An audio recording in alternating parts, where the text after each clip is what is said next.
Let's go ahead and kick it off. So welcome everyone, and thank you all for joining our Emerging from COVID-19 Crisis webinar. My name is Katya Demina, and I'm one of the co-founders of Profile. So first and foremost, we hope that everyone out there is staying safe and healthy, and that we can provide you with some meaningful and interesting content to keep your businesses running and to keep your spirits up.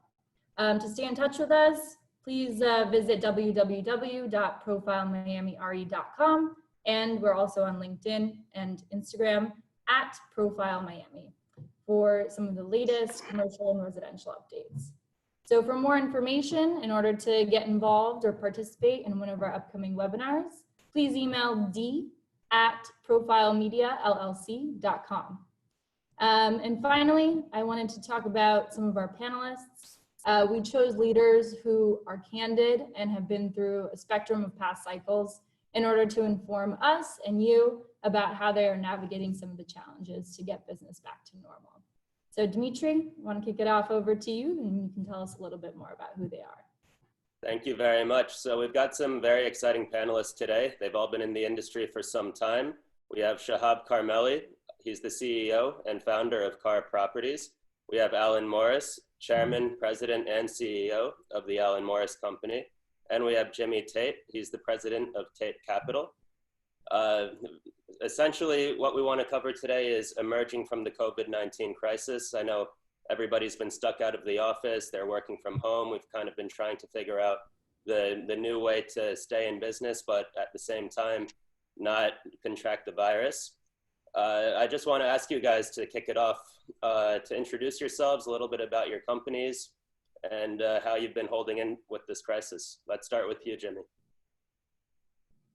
Thanks. Thank you, Demetri and Katya, for inviting me here today. And I hope everybody is safe and home and abiding by the guidelines as they evolve. We'll get through this. Anyways, my name is Jimmy Tate. I'm a co-founder and CEO and president of Tate Capital. From the Tate Enterprise family company.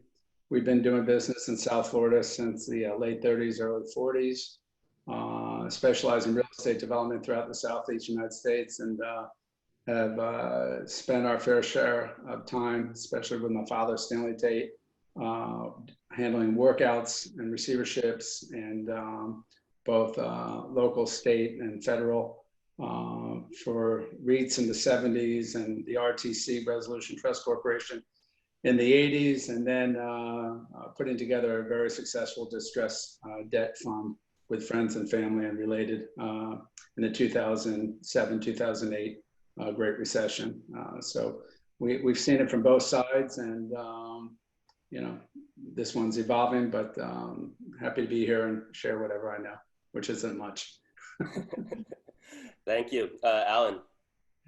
Great. I'm Alan Morris, and I've been president of the Alan Morris Company since I was 28 years old. My father really wanted to retire, and I took over when I thought I knew everything. And of course, I've gotten my head handed to me a lot since the 1980s. But been through several of these cycles before. This one is different. Each one of them is different. And we're involved in both the management, leasing, brokerage, and development of properties around the southeastern U.S. And the food groups are, we develop and own office buildings, apartment buildings, multifamily, mixed use, with retail and now hospitality in our new Alan Morris Stormont Hospitality subsidiary. Thank you. And Shahab. Hi, good afternoon to my fellow panelists, and thank you for having the opportunity to be showcased alongside with you guys. You have been down in Florida doing this a lot longer and better than me. I have been involved in the real estate industry since 1985, starting in New York City, and subsequent to that, having been fortunate enough to live in different parts of the world, Germany, Italy, Southeast Asia, back to the US, have been involved in a variety of developments.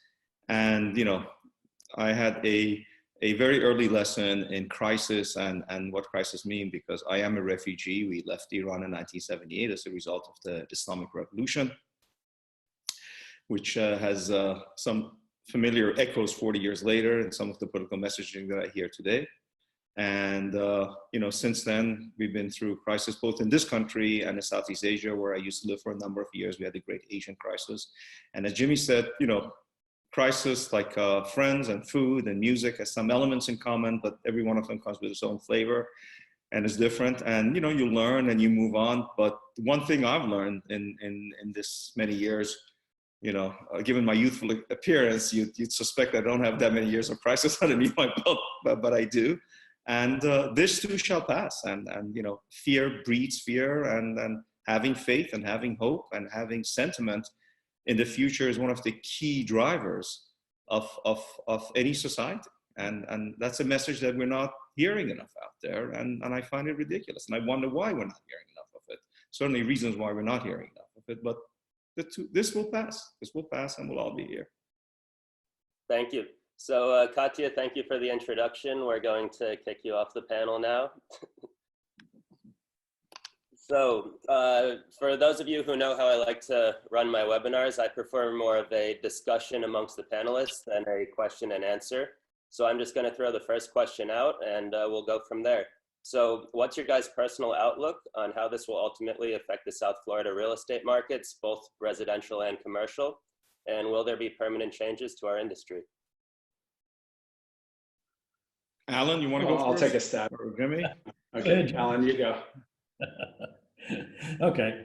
Well, when you say the word permanent, I always laugh, because I remember in 1980 when everybody said, no lending institution will ever again make a fixed rate mortgage loan, because prime rate was 20% at that time.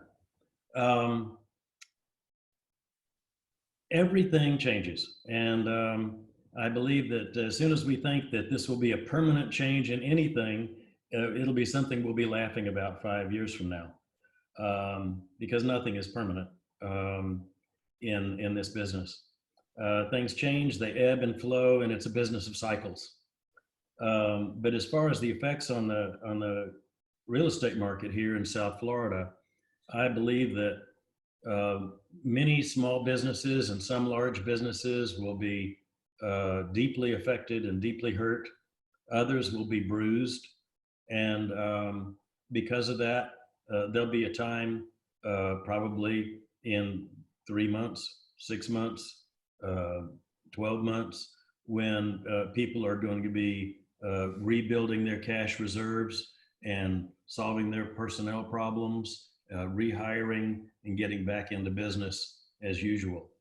In our own case, we made cuts quickly, and a very small number, and we see that we're operating on Zoom and Microsoft Teams and WhatsApp at about 80% efficiency. We're actually really quite surprised at how efficient we are at operating. And we already had very structured for getting business done in our company. And we just kept the same schedule. We just are doing it all remotely, and have added new and more frequent executive committee meetings. It's amazing how I see that we will bounce back very, very quickly. We've already closed on the purchase of a new site. We're negotiating on new properties as we speak. I look at it, through two lenses. One, and I happen to agree with you, Alan, I think that this too will pass, as Shahab said, and we will get through it. We live in a capitalistic society, and I believe in that type of society, and I believe that capitalism will eventually find a new level and build on from there. But we've been stepping back and looking at South Florida as a whole and trying to figure out, how do we really come out of this? Because as you astutely noted, a lot of small businesses and mid-sized businesses and even large businesses are going to be greatly damaged, especially in South Florida, because what is our economic driver? Our economic driver is tourism, and a lot of exhibition shows that come to Dade County and Broward County for the convention centers. And if you look at the cruise industry and the airline industry, for all intents and purposes, the cruise industry has a long way before they come out of this, because there's been a paradigm shift in not only the business landscape, but also the mental aspect of this, sort of like post-traumatic shock. How are people going to go back onto a cruise ship after what they've been seeing and experiencing? How are people going to get back on an airplane? Until there are dynamic changes, material changes where people feel safe, I don't think they're going to go back to the routine. So how does that affect our economy? Well, if you look at our largest economic drivers, you have the International Boat Show in Fort Lauderdale, $875 million a year it brings every year. That's two Super Bowls in magnitude every single year Fort Lauderdale gets. How is that really going to return? And then you have all the concerts, the Tortuga concert, which is 100,000 people a year. They bring second largest country music festival in Broward County.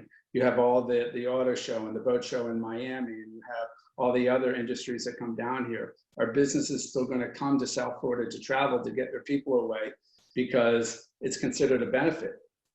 If it no longer has that benefit, cliche or tag, people are fearing going, or corporations still going to be coming here? These are unknown questions that we're trying to figure out. I don't know if we can figure out, but I think that, our economy has two parts to it. One is tourism, which affects our restaurants and the hotels. And unfortunately, I think the hotel industry and all the ancillary byproducts of a hotel industry, all the purveyors and producers and manufacturers of the product that go into hotels, I think they've been damaged for a long time. I don't see that really turning anytime soon. At least I don't personally. And that's unfortunate because we own the Bahia Mar Resort and Marina in Fort Lauderdale. And we had some pretty aggressive development plans ready to go. However, I think South Florida, from a residential component, we still have our weather. We still have South Florida to be thankful for. I think there's other industries because we are the gateway to South America.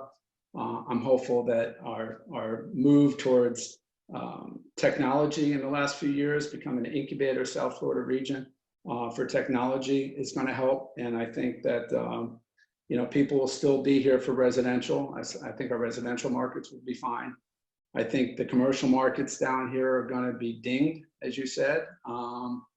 And it's just going to be a function of time.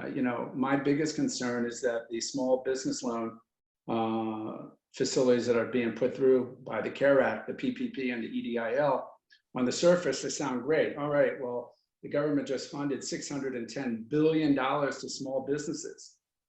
But that's a farce. The small businesses are getting very little of that money. Small businesses are being used as a conduit to pay their employees. Small businesses became the unemployment agency for the federal government. So although I'm optimistic we will eventually come out of this, I'm still trying to see, in my opinion, the dust is still floating all around, and I'm waiting to see where the dust settles on this one. I know we'll come out of it. I just don't know when or how, personally. Well, I am not going to repeat most of what Alan and Jimmy said, a lot of which I agree with. And Alan's point, the only constant in life is change. And there are foreseeable results, predictable results out of this that we can discuss. And there are going to be some unforeseeable results. When we take a step back and say, let's look at this situation. And as business owners, apart from being fathers and human beings living in a society, we take a look and say, well, how bad is the damage going to be? And I think the clear answer to that is that the longer this goes on, unnecessarily as it is now, in my opinion, the greater the damage will be. So the first step is to bring about a balanced discourse and discussion, which falls on journalists, on business people, scientists, members of government, to really look at this pandemic, which cried wolf, as you see the latest numbers and you see the latest statistics, and realize that this is not the first pandemic. It's not going to be the last pandemic. And the steps that we're taking and the damage that it's causing are far greater than the death. And every death is unfortunate. It's a tragedy. I don't want to bemoan anybody's loss in any way, shape, or form. My heart goes out to those who are hurt by this pandemic, but my heart also goes out to those who are hurt economically by this pandemic and now worrying about how to pay rent, how to send their kids to school, what kind of future the children will have, and hope is being sapped out of our economy. So I think the first step is to look at the hard data on this and turn this around. Now, short term, I agree with Jimmy. Unfortunately, in Florida, there is going to be, not just Florida, but because of our reliance on tourism and the hospitality industry and the ancillary service support that On that side, we are going to be hit hard in Florida. But on the plus side, the lifestyle in Florida, the weather, the beauty, the lack of density, which is going to unfortunately work against places like New York City. I think one of the lingering fears is going to be fear of contagion and fear of density. That works in favor of Florida. I also think that people will be more ready to engage in domestic travel as opposed to international travel. That would benefit Florida. I'm already seeing this in the Hamptons in the explosion in house rental prices. It's almost price gouging going out here with people saying, well, I'm not going to Europe, so I'm not going to rent my house. It's a diminishing supply and an increased demand. And I think some of that effect is going to benefit us in Florida, especially on the residential sector, and will accelerate the acceptance of Miami, South Florida as a permanent place to live and conduct business. And I'm seeing that firsthand. So short term, no doubt there's pain, and the longer the shutdown, unconstitutional shutdown, is going on, the worse the pain will be, and the more difficult the recovery will be. And sentiment will play a big part of this. On the plus side, and I'm not a protectionist by any measure, but there's certain realities we have to take into account. On the plus side, I think a lot of strategic manufacturing is going to come back to the US, away from China. I think it's high time that that happened. I think that's a positive for the US, and it's a positive for the global economy. A lack of reliance on the Chinese as being the manufacturer for the entire world. This is a regime which people forget is communist. There's zero democracy. There are no rights for its individuals. So that's going to benefit us. The return of manufacturing jobs to the US. A sense of patriotism about the US. It is not wrong or chauvinistic or xenophobe to feel pride in this great country. I'm an immigrant here. I'd be dead if they didn't let me in. So I love this place. And that people should realize, you know what? Economic nationalism sometimes makes sense. And when we look at this, I think tech sectors are going to benefit from this. Certain types of manufacturing and warehouses are going to benefit from this. This all plays into our investment strategy. And let's face it, we're all real estate investors. And when the M1 and the M2 expands, I mean, Jimmy knows this, but it's expanded by what, 500%, 600%, 700%? I mean, you have that rapid expansion of paper currency. Hard assets are going to appreciate in value. It's not demand driven, but it's a fact. So I think long term we come out of this. And again, my point is that on a very mega level, on a very macro level, we're even now looking at what is money. Like some of the interesting papers I'm reading out there is that what really does paper currency mean? What is money? And I think that's going to be one of the changes that investors like myself and Alan and Jimmy and others are going to look at and say, what are my cash positions? What do I want to have exposure to? Where do I go next? And that's going to have some interesting, consequences in the next 3-5 years on a macro level. But me, maybe I'm talking my own book, but I'm putting my money where my mouth is. I think South Florida is a hell of a place to be, and in terms of lifestyle, in terms of being next to people like Jimmy and Alan, and having investments that long term will prove to be good investments. I think it's hard to beat South Florida. I agree.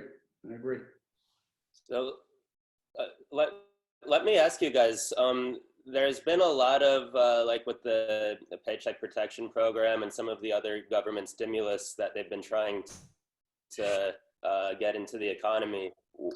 There hasn't really been landlords. There's been a lot of discussion about, rent strikes, rent cancellation, rent forbearance, all of that, but nobody's really addressed the landlord. How as landlords are you guys expecting to hold in? And I know May 1st is tomorrow. We don't know what we're going to see in terms of payments. April is fine, but maybe not May. And will the landlord ever be addressed, or are they always just the evil rent collector?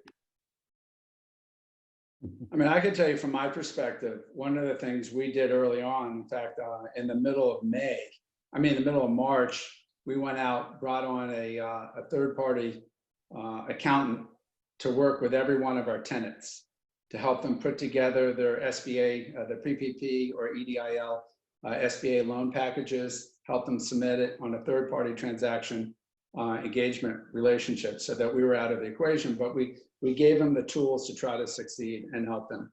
Also, as a landlord, any tenant that has come to us, whether it's in our office buildings, our shopping centers, our multifamily, we are automatically given a 3-month forbearance, whereby we go ahead and we will accrue the deferred rent, and then we will amortize it over the remaining balance of the term. And if they would like the term to extend by that same 3 months, we're offering that as well. We're not charging interest or float on the money.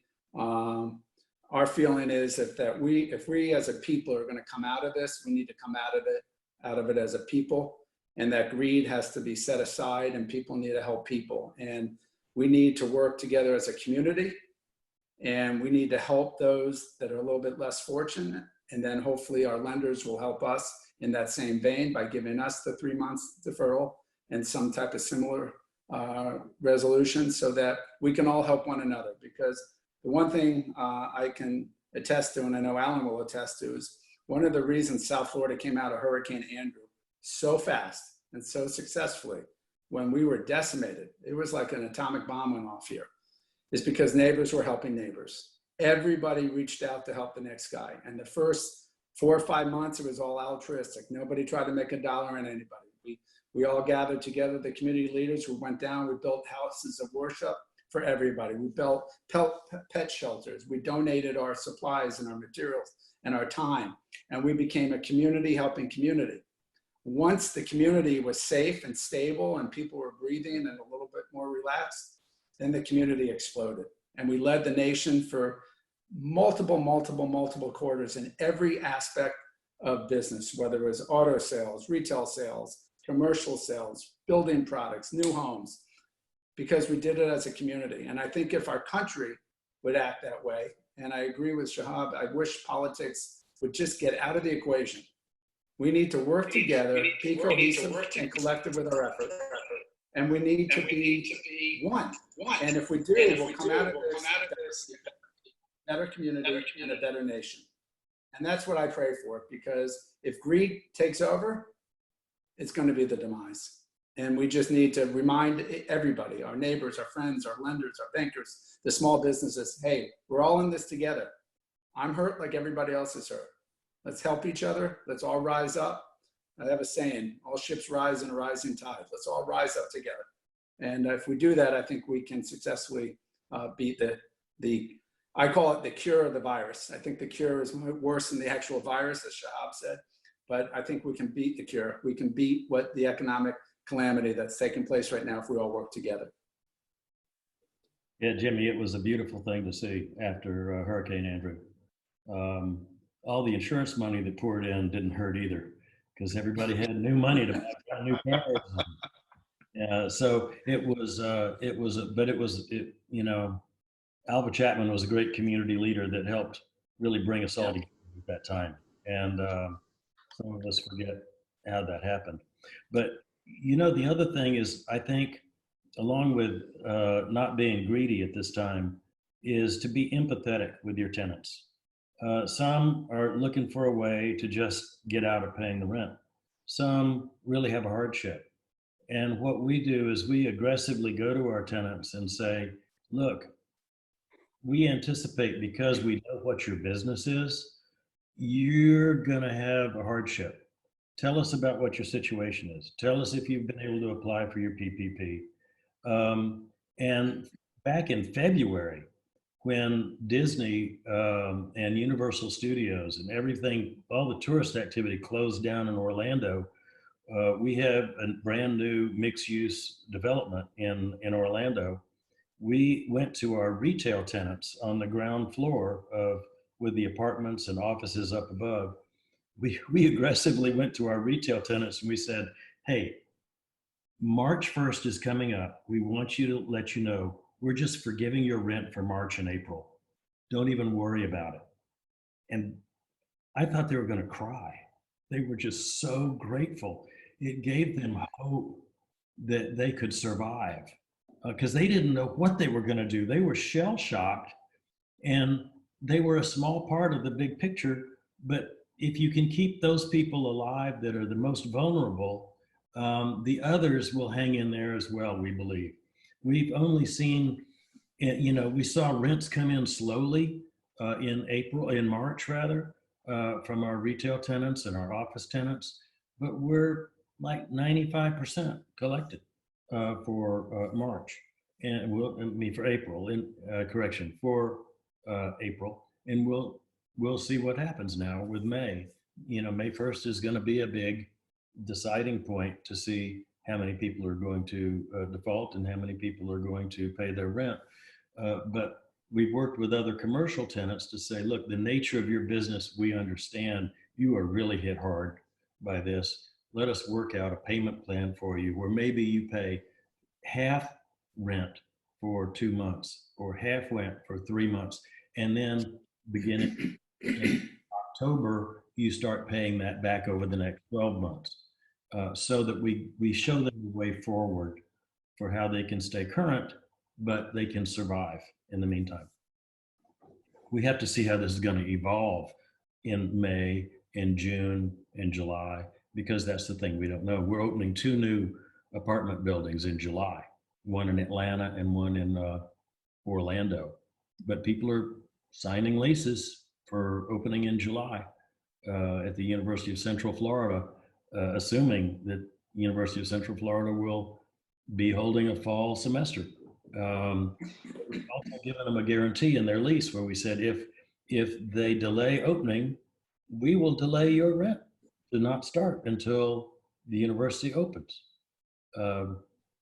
And so it's like a guarantee, a safety guarantee for them. Go ahead and sign your lease and be comfortable that if school doesn't open, you can walk from the lease if it doesn't open in the next 90 days after. So people like that and they're signing up. Interesting. I have a smaller portfolio than Jimmy or Alan, much smaller portfolio. We did better than I expected in April. This is in New York more than New York City more than Florida. All of us are doing the same. We were not as proactive as Jimmy. I was very impressed by the fact that he brought a third-party accounting firm to actually help with applications. We basically had links to the programs and shared it with our tenants. And then there are tenants who are, look, we have restaurant tenants and there's no discussion. They can't pay the bill, and let's come back 3 months from now, we'll figure something out. But there are tenants who I've had discussions and said, you cannot expect me to believe that you don't have 1 or 2 months. Look at the size of your company. Look at the business you're engaged in. I have a tenant in California who they own a business which has been deemed an essential business, and I think they're doing more business now than ever before. And I said, are you kidding? You guys, your sales must be 2x right now. It's like Zoom coming to you. We're on Zoom saying, I can't pay my rent. So we're not taking as much of a priestly approach as Jimmy has taken over here. We sent a letter saying, hey, these are the programs you can go to. If somebody really, we know they have an issue, of course we work with them. It's the human thing to do. And it's also, as Alan said, it's also the smart thing to do. The right thing to do often is the smart thing to do. And people forget. I just want to point out to Jimmy's point about greed. I'm more of a believer about the invisible hand.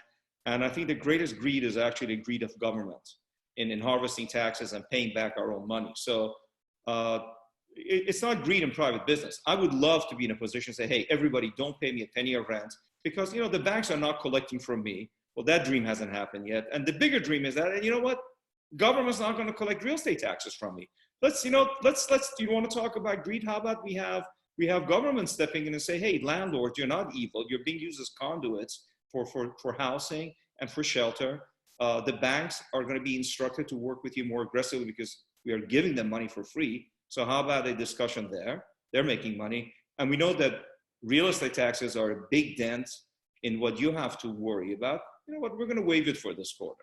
Let's have that happen. And then let's talk about, everybody working together. But in the meantime, I agree with Jimmy and Alan that the right thing to do is we are smaller so we can do it on case by case. And there are people who are like, don't worry about it at all. And people, hey, be real.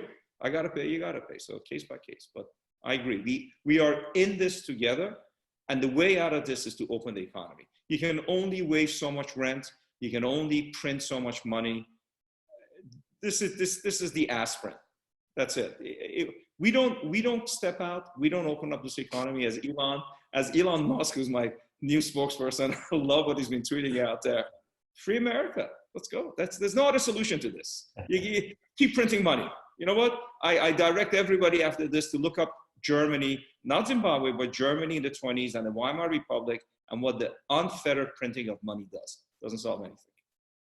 Right, but if we're really gonna like do a deep dive and figure out how do we solve this, you know, the problem that I see with, and I don't want to say with the federal government, because I think they're doing the best they can. You know, you got two sides and a lot of opinions, and it's very difficult to get a cohesive arrangement where they're all going to agree on something. So they sort of act quickly, and I don't think they're thinking through a lot of these programs that they're putting through. They have put together a lot of stimulus packages, and in dollars, you know, several $1 trillion is purportedly going to trickle down to various industries, whether it's healthcare or the tourist industry or the airline industry, or obviously the SBA loans. But you know, if we don't figure out how to get money, and I don't think the government has enough money, because you know, you touched on something, Shahab, and it's something that's been bothering me. Not what you said, but that people aren't paying attention to. But you know, a lot of people are living under a false pretense that their multifamily portfolios, ours included, we had 90-some-odd%, you know, payment of our tenants in all of our multifamily properties in April. I could tell you, people are going to freak out come May, because it's going to be nowhere near that. And that's when that segment of the market's going to realize we got a problem. And then they're going to have an issue with the bank. And I think that the small businesses, as Alan said before, they're really the victims here. And, you know, maybe not your company, Shahab, or even yours, Alan, or mine, where thank God we're in a position where we have the working capital and the excess, you know, capital to sustain a significant downturn, to give us time to recoup. But I'm willing to bet that 90% of all small businesses don't have more than 3 to 6 months of working capital, if that much. And we're going to be in a negative cash flow situation, conservatively speaking, 8 to 12 months. Because even when we do open, we're opening at a limited capacity. So how are these small businesses supposed to remain open and sustain themselves unless there is something dramatic and material done by the federal government to help all these small businesses? Because my biggest concern, just being honest and talking openly on this webinar series, is that, you know, it's like we were all hit with a 11 magnitude earthquake, and we all got knocked down. I got knocked down. People bigger than me got knocked down. We all got knocked down. Now, some of us are getting quicker than others. We're shaking off. We're figuring out, you know what? We're alive. We got our families. We got our health. Everything that's important is great. And we're fortunate enough to be able to step back and say, you know what? We can now really appreciate all of our blessings in life. And everyone's going to come away from this and realize priorities and what's important and what's not. We're going to appreciate our priorities. But then, unfortunately, after every major earthquake, if you're on a coastal area, there's a tsunami. And it's that tsunami that no one's paying attention to. And my concern is, today the figures came out, we're at 30 million unemployed. 30 million unemployed. And in my humble opinion, that's not even close to the real number, because think about even the state of Florida. Only 50% of the unemployed actually got through the website. And it's probably like that throughout the country, because in order for you to get federal unemployment, you have to go through the state. And most of the states aren't set up to handle the magnitude of unemployment applications that are going through. So that number, even though more people aren't going to be let off, is going to exponentially grow just by virtue of the fact that more applications are getting through the system. So what is our real unemployment? And if all the small businesses and medium-sized businesses can't sustain themselves for the next 6 to 8 months, who's going to hire all these people back? And that's what, you know, you ask me what makes me not sleep at night. That's what I'm really concerned about. And that's why we need government to focus on the real issue. Not the virus, but how we're going to get all these unemployed back to work if the small businesses don't have money to sustain themselves for the next 8 to 12 months. So we got to come up with a solution to save the small business owners. And if we don't, we all have a much bigger problem. So we as a community, as business owners and as lenders and bankers, if we could at least do our part by, as I said earlier, helping each other, then we're doing our small part. But, you know, a draconian type thought is the government needs to, people think I'm out of my mind when I tell them this, but I believe the government needs to pass a law, sort of like bankruptcy law, that will be federal, and it will circumvent and supersede any contract already in place that puts a financial freeze on the entire market for some period of time. Let's call it 90 or 120 days. And any party to a transaction is allowed to say, I want to exercise my rights under that law and not pay my obligation.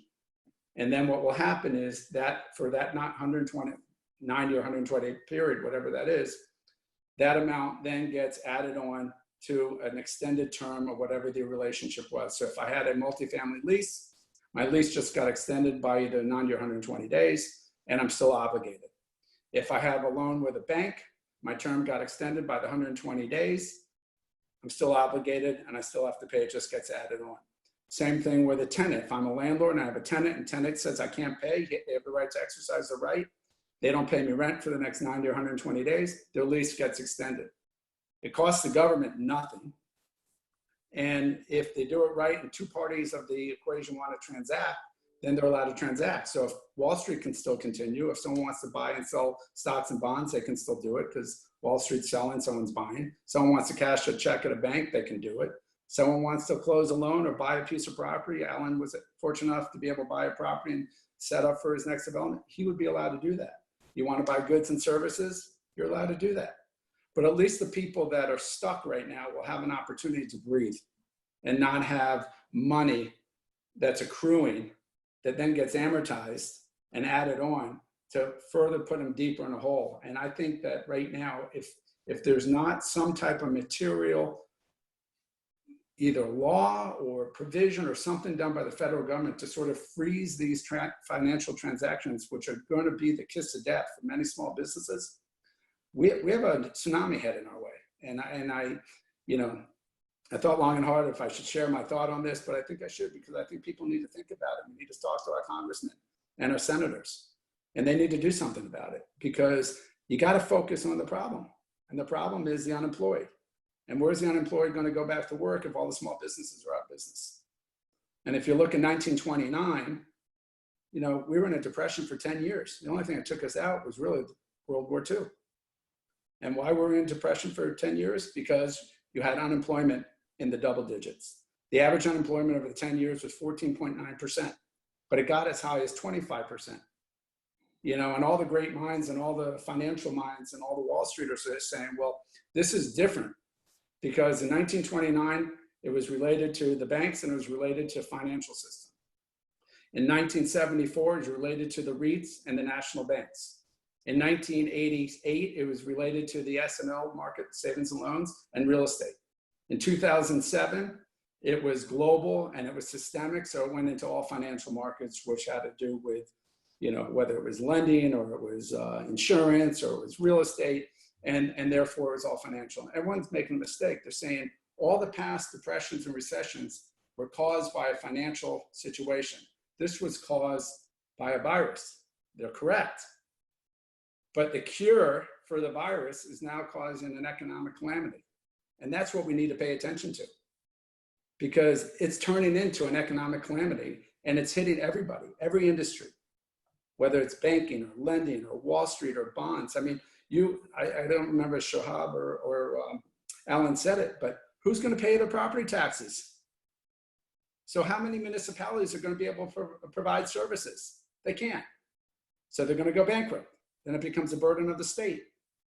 Where's the state going to get the money? As we see right now, you have conflict in DC.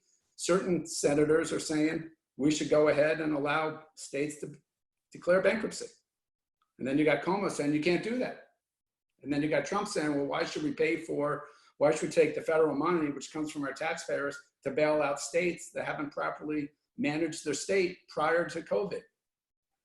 It's a calamity of a magnitude that is scary. And I think that we as a people need to put pressure on our congressmen and our senators and get them to act, and act now, and focus on the real issue. Stop with the politics, stop with the nonsense. Tune out what you hear on TV, because 99% of it is just propaganda for the wrong reasons. And it's up to us as people, as the people of this country, as individuals and as business owners and businessmen and lenders and landlords, to handle this ourselves and to act properly and appropriately and professionally. And that's why I said, we're either going to have to do it with our own tenants and our own businesses, or we're going to have to get the government to intervene and do something draconian, as I said, with the financial freeze. But if something of that magnitude doesn't happen, I got to tell you, I count my blessings, I got my health, I got my family, and that's what's important. But from a business standpoint, I think we got some issues coming. And I think we need to open our eyes and do something about it and not just bury our head in the sand. Well, so I said my piece. Sorry, Demetri. No worries. It looks like When are you running, Jimmy? Well, What platform are you running, and when are you going to be running? You got my vote. I think you got a lot of votes after this. You might have to run now. A lot of people seem to enjoy that. Let's. You guys are all savvy investors, though. So I wanted to ask. Obviously, there are going to be issues. We hope there aren't, but properties will fall into distress, and there will be opportunity for investors to possibly get some good value and add some properties to their portfolio. When you're looking at acquisitions, where do you guys think there's going to be opportunities, and maybe a little bit of what sectors and also maybe areas? We're looking both in New York and South Florida. Again, my organization is a lot smaller than Jimmy's or Alan's, so we tend to be more focused and try to look at one-off. And I think we're all doing the same thing. We're speaking with lenders. Those are the first guys who will have. We're not sophisticated enough to really engage in buying, secondary tier notes and financial products, which will have to go through a lot of litigation to eventually get there. We're focused on first position notes of assets that we would like to own, or situations which quickly will progress from a foreclosure point of view to a deed in lieu foreclosure, and you can have a clear path to the asset itself. It's a question of timing, and as Jimmy very correctly said, and as I've been saying all along, the longer the cure is administered, the more certainly will kill this patient. It's like a mercury vapor cure, right? The cure is much worse than this fake pandemic. There are going to be opportunities. I think the fear for all of us is, how long does this last and how bad does it get? You can't catch a falling knife. That's a truism, it's a cliche. But we're out there looking. I think you will have more pain and therefore more opportunities in the hospitality sector. It's an area that's going to be hit hard. I'm not going to be looking to buy any cruise ships that are being decommissioned, but certainly a small hotel here and there could be an interesting buy for us. Multifamily in New York City, although the real pandemic to have hit multifamily in New York City, and this is a lesson for the entire country to learn, is the legislation that was passed very unwisely about a year ago that effectively strangled the multifamily business, the new rent laws that were passed in New York City. So we had weakness in that sector as a result of bad political decisions, populist moves, as opposed to this pandemic. But those are the areas we're looking. Those are where we're sourcing and we're looking. And I don't think it's an unkind thing to say. At the end of the day, wealth is created and opportunity is created through economic activity. There's a reason why people run to come to the States instead of running to go to the Soviet Union or the ex-communist countries. There's a reason why we all come here. It's a free market society. Wealth is created that way. And in the midst of any crisis, there's always opportunity. And right now, I'm not one of the guys who's making money here, but there are people smarter and richer than me who are buying stuff. Alan and Jimmy may be two of those guys who are going to be able to find some good deals here and in the long run, things that turn out to be good investments. But the day starts with getting out of bed and being proactive, having some faith, having some optimism. Don't be foolish, and engaging. And I don't think we have an option other than that. Yeah, and I think the great opportunities are not here yet for investors. I think the really the opportunities will come maybe in 3 or 4 months from now, because right now people, as has already been said, they may have 2 or 3 months of working capital for their small businesses and for their restaurants, and they're getting money from PPP. And once that drains, and then they can't pay their rent, and or they can't pay their debt, come 3 or 4 months, the banks are going to start putting pressure on them. And so when the banks start putting pressure on property owners and on small businesses and large businesses, that's when things will happen. And that's when people have to make decisions that they do not want to have to make. That's when they're going to have to sell. That's when the property they never wanted to sell. That's when they're going to have to sell their business or close their business. And so, I think that the properties or the businesses that are most vulnerable are the retail businesses that have been hurt the most, the restaurants that have been hurt the most.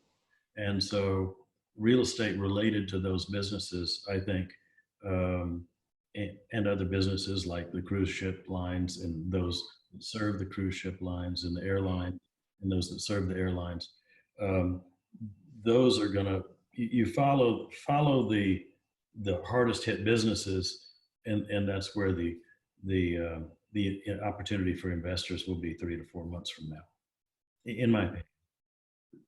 And I sort of agree with Alan and Shahab. The only thing I may look a little bit deeper, I'm a very data and fact-driven thinker.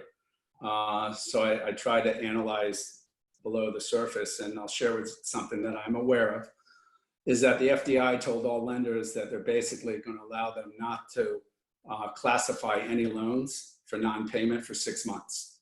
So based upon that, I would say that lenders will be fairly lenient, because lenders, let's face it, they don't want to take back these properties. So then they got to classify the loan, then their cash reserve requirements go up, and all of a sudden they go from a 5-rated bank to a 1-rated, and then they get a cease and desist order, just like what happened to a lot of lending institutions in 2007, 2008. So the last thing banks want is to, have loans classified. So I think that, by virtue of the 6-month issue, I think that gives us breathing room for, well, not us, but, for anyone that's looking for opportunities, I think the opportunities, if they come about, will be sometime next year. But, I'll just give you my investment strategy in distressed markets, and we buy a lot of distressed debt. We always have. And whenever there is something of this magnitude, I always say, all right, first thing, I hate to use this phrase, but it's a phrase in the industry, wait till there's blood in the water. As Shahab said, don't try to catch a falling knife. So the best way not catch a falling knife and get cut yourself is wait till there's a little blood in the water. People are hurting, because that's usually when the best opportunities are there. Again, it goes against what I said before, because I don't want anyone to hurt. I really don't. I want everyone to come out of this, and I hope there's no opportunities for any of us. I mean, that's what I pray for. But if you're looking at this from an investment standpoint, and there's going to be opportunities, then from an investment strategy standpoint, wait till a little bit longer. Wait till there's, again, I hate the phrase, but blood in the water. And then there's going to be something else. There's going to be waves of this. We're not just going to have a lot of people think we're going to have like the Nike swoosh, and that we're going to have instead of like originally they said it was going to be a V-type recovery, and now they're saying it's a Nike swoosh recovery. I don't believe this. I think we're in for a W, maybe even a multiple W. I think Alan said before, it's going to be a lot of ebbs and flows. And, let's call it a bunch of little tsunamis coming, maybe one major tsunami. I don't know. I'm not smart enough to see the future. I don't have a crystal ball. But when the time's right, you'll know. But the one advice I'll tell everybody is, if you have dry powder, or you put together a little fund of friends and family, so you have money to go buy some acquisitions, the best time to do it is when everybody is going one direction because they're scared and they're running for their life. Stop. Don't run with them. Look back to the left when they're all running to the right, and see what they're leaving behind. Absolutely. And if you do that, I think you're going to be able to find a lot of diamonds in the rough. But again, you're going to have the money and the dry powder set aside so you can plan for it. You know, you don't have to plan for it now. Probably in 4 or 6 months, start putting some dry powder together. But you know, where the opportunities are going to be, I'm not smart enough to tell you. I don't know if it's multifamily. I don't know if it's commercial. I don't know if it's hotels. And if it's going to be hotels, I will just say, enter carefully, because I don't know how quick that industry is going to rebound. But one of the things that I've always liked, it's an investment strategy my family's always followed, is I like to buy cash flow. You never go wrong buying cash flow, because you can underwrite cash flow. It's very easy to underwrite. It's very difficult to underwrite assumptions. So when you buy land, you're dealing with assumptions. When you buy cash flow in a down market, you know, how much further is it going to really fall? You pretty much are underwriting the cash flow. So to me, I like to buy cash flow. I like to buy when everyone's going one direction, and I have the ability to go back and look to the opposite direction. But I will. Let me ask you, if asset values in commercial real estate were at their all-time highs right before this happened, essentially, right? Properties were trading at lowest cap rates that we've really seen in in history. Now we have rent forbearance, and the NOIs of these properties are really being screwed with. How is that going to affect buying cash flow? And does a property even need to be in distress for you to get great value that potentially 2 months ago wouldn't have been a potential for you to purchase? Well, let's put it this way. If a property is not in distress, then by definition, how are you going to get great value? Right? So you're paying market rate. The only way to get great value is if there's a distressed situation. Otherwise, you're paying market rate. I want to interject with something, Jimmy, because I've often had this discussion about cash flow versus a more of a speculative approach to real estate. And I assume you have various audience on this call. First of all, cash flow, like happiness, is relative. You tell me where the bond markets are at and where interest rates are at, I'll tell you what NOI is acceptable. And cash flow, when you say at all-time highs, which I would disagree with you, because when you say all-time high, the financial data cannot be looked in an absolute basis. It's always relative. You've got to account for inflation. You've got to apply, which is a very important factor. You've got to account for long-term interest rate projections, what the Fed is going to do, monetary value, M2 and M1 supply in the economy. So I am going to disagree somewhat with Jimmy on the cash flow analysis for people who want to be a little bit more speculative out there. And let's not forget something about cash flow. Jimmy is coming from a point of view of wealth preservation. And there are people listening to this thing right now saying, well, how do I make money, right? And buying cash flowing assets right now where interest rates are so low, which lead to cap compression. If the government's paying you 3% seems like a good deal. But you lock yourself into that 3% and the cost of money changes, it may not be the best place to be. So I think there's more than one area to invest in, and I don't want him to scare off people who like myself think, you know what, let me take a chance here. And cash flow is great if you already have your money, you want to preserve it, like a hen on her eggs. But sometimes you got to go and shoot the dice and say, hey, and look, you know what? Some of the best deals I've done in my life is looking at stuff and saying, what the heck? I'm going to roll the dice here. Let's see where it goes. Because if it's safe, look, the most beautiful girl in the prom's got 10 guys asking her to dance with her. Sometimes you got to look behind the immediate looks and say, I don't know. She doesn't have she has great personality. And a great personality lasts a long time, Jimmy.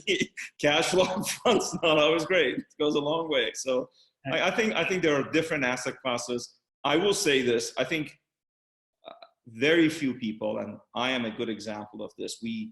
My father was, God rest his soul, was a very successful man in Iran. We're Jewish, so Jews traditionally don't do well in Islamic revolutions. We're not treated very fairly or kindly. So, he left everything behind and he came here, and I was blessed with opportunity in terms of good education. My parents and family, in fact, we really didn't have much to start with. And I will tell you, I remember the first deal I did in 1985 and the 2 pennies that I was trying to rub together, I was sitting there and say, God, how can I ever compete with the Jimmys and the Allens of this world? Look at these guys. They've got everything going for them. How can I ever do anything? And you get up and you do it. And again, this is a testament to how great this country is. And I took the non-cash flow route, and it worked out okay for me. But certainly, to Jimmy's point, there's nothing wrong with having cash flowing assets. You know, you sleep a lot better at night. So if you make the money on speculative assets, and then now you have money to preserve, you can go into the cash flow area and go from there. But both to Alan and Jimmy's points, and the success that these two gentlemen have had in their dynastic businesses, and to whoever's on this call, which is the purpose of this call. We all trying to act as community and talk to each other and hopefully be a voice of advice and reason, and not just be speaking to each other. Look, having been at Google at the ground floor is one thing, and I'm not smart enough for that. I'm never going to be smart enough. My kids are not going to be smart enough for that. But I tell you, being in real estate, it's a great industry. And long term, I think a lot of people of mediocre ability like myself have done reasonably well because of the nature of this industry and because of the nature of money and hard assets and the relative value of hard assets. So, you know, don't be scared. Dive in. And it's not on somebody's misfortune. There's always a seller and a buyer. You buy something from somebody, you make money on it. It's not the government coming and putting a tax lien on your farm. That's not an even exchange. Alan's got cash, Jimmy's got cash. There's an ask, there's a bid, there's a take. You know what? God bless everybody.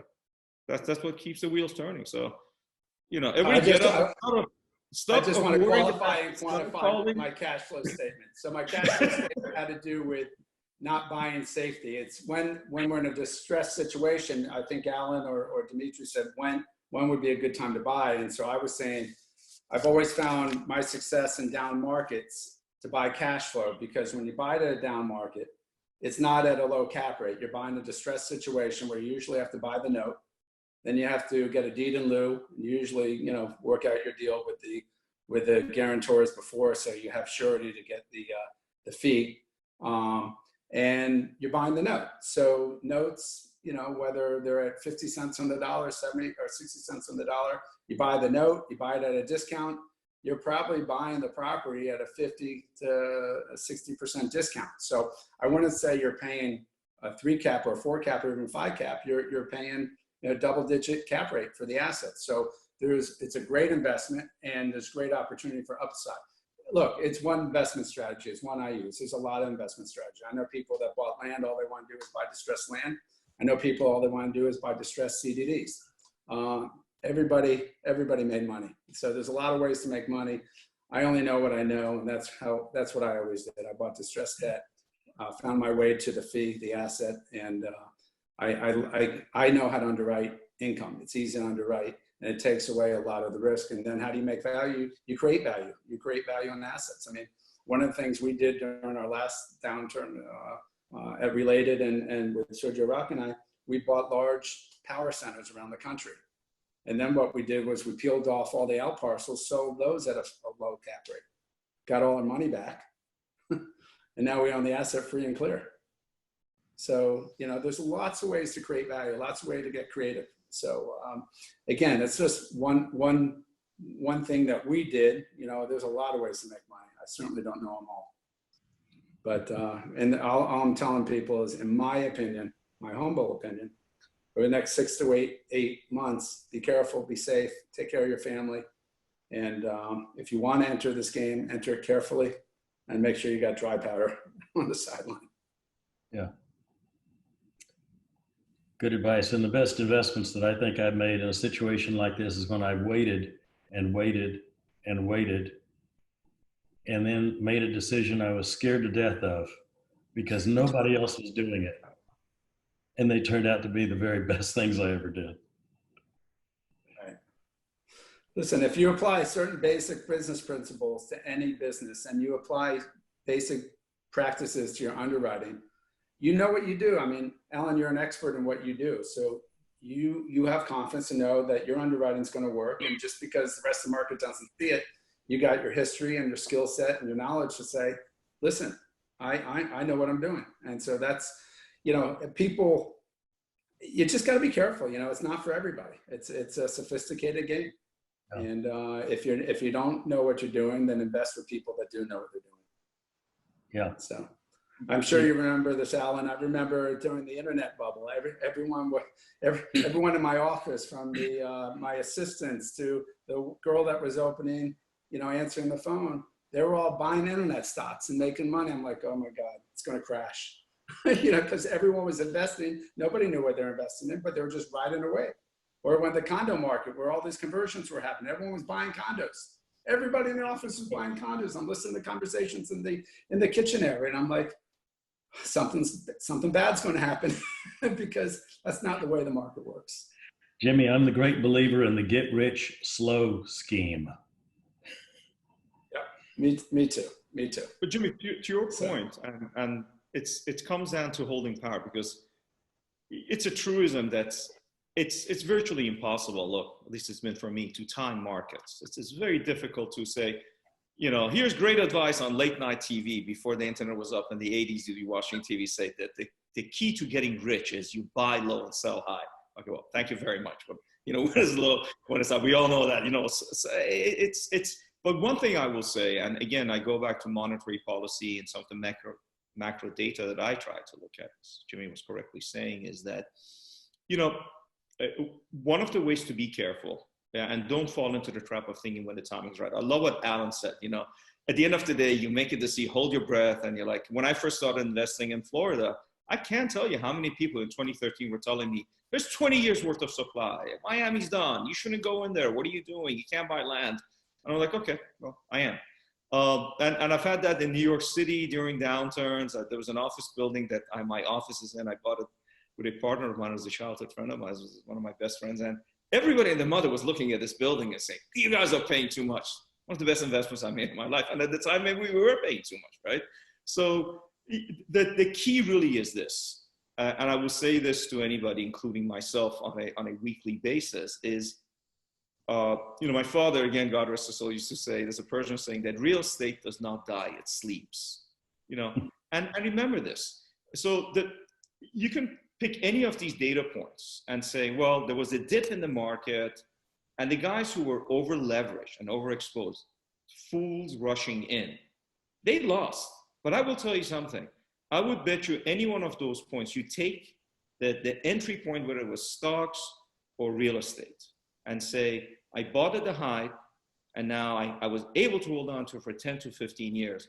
And you take that entry point, that dollar entry point, adjust it for inflation, and look at it today. I think in most cases, you would still be ahead of the game if you manage to hold out through the waves. If you manage to hold out, you would still be ahead of the game rather than having done nothing. And here's one thing I will tell you. I can't guarantee you how you can make money, but I will guarantee you about how you will not make money. Do nothing. Do nothing, and you will not make money. That I can guarantee you. Go in, and the best advice is do not over leverage yourself, right? It's easier said than done, because with risk comes reward, right?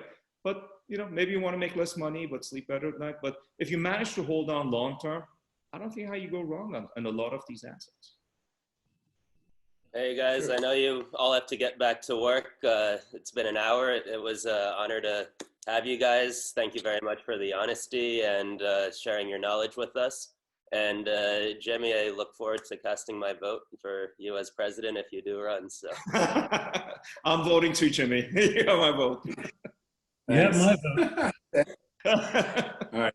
Thank you guys. Thank you, guys. Thank you, guys. Thank you, Jimmy. Thank you, Alan. Thank you very much. Thank you, Demetri. Shahab.